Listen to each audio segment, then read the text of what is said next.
నా పేరు doctor yes Manohara Rao. నేను ఇదివరలో అడిషనల్ సూపరింటెండెంట్ ఆఫ్ పోలీస్గా పోలీస్ డిపార్ట్మెంట్లో పనిచేసి రిటైర్ అయ్యాను. నేను మెడిసిన్ అదేవిధంగా కౌన్సిలింగ్ సైకాలజీ చేస్తుంటాను. ఈ మధ్యకాలంలో అడ్వకేట్ ప్రాక్టీస్ కూడా చేస్తున్నాను రాజమండ్రిలో. ఇక మ్యాజిక్ సంబంధించినంత వరకు మ్యాజిక్లో మెడిసిన్స్ యొక్క ప్రాబ్లమ్స్, చాలా ప్రాబ్లమ్స్ ఫేస్ చేస్తుంటారు మెడిసిన్స్. వాళ్ళ ప్రాబ్లమ్స్ ఎవరికి తెలియవు. అటువంటి ప్రాబ్లమ్స్ అన్నీ కూడా ప్రజల యొక్క దృష్టికి తీసుకురావాలి, వాళ్ళ సమస్యలన్నీ కూడా ప్రజల దృష్టిలో పెట్టాలనే ఉద్దేశంతో ఒక పుస్తకాన్ని రాయడం జరిగింది. అదే problems of musicians in Andhra Pradesh, A sociological study అని చెప్పేసి దీనికి టైటిల్ పెట్టి ఓ పుస్తకాన్ని ఇంగ్లీష్లో రాయడం జరిగింది.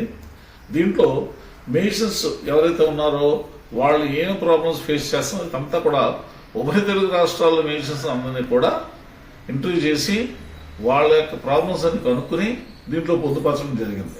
మొత్తం తెలుగు రాష్ట్రాలు, ఉభయ తెలుగు రాష్ట్రాల్లో ఉన్నటువంటి 300 మంది మ్యూజిషియన్స్ని వాళ్ళ యొక్క ఇంటికి వెళ్ళి వాళ్ళందరినీ ఇంటర్వ్యూలు చేసి వాళ్ళ యొక్క ప్రాబ్లమ్స్ అన్ని కనుక్కుని ఏ ప్రాబ్లమ్స్ ఫేస్ చేస్తున్నారు, ఫైనాన్షియల్గా ఏ ప్రాబ్లమ్ ఫేస్ చేస్తున్నారు, సోషలాజికల్గా ఏ ప్రాబ్లమ్స్ ఫేస్ చేస్తున్నారు, సొసైటీలో ఎలాగుంది, ఆర్గనైజర్స్ ద్వారా ఏ ప్రాబ్లమ్స్ ఫేస్ చేస్తున్నారు, ఇటువంటివన్నీ కూడా ఇందులో పొందుపరచడం జరిగింది.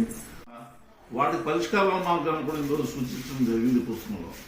తర్వాత ఈ పుస్తకాన్ని ఈ నెల అంటే 24వ తారీఖు 25వ తేదీన కలకత్తాలో ఉన్నటువంటి సర్కార్ పిసి సర్కార్ జూనియర్ అంటే కీర్తిశేషులు పిసి సర్కార్ సీనియర్ యొక్క తనయులు పిసి సర్కార్ జూనియర్ వారి చేతుల మీదుగా కలకత్తాలో వాళ్ళ ఇంటిలో అంటే వాళ్ళ నివాసంలో దీన్ని ఆవిష్కరించడం జరిగింది.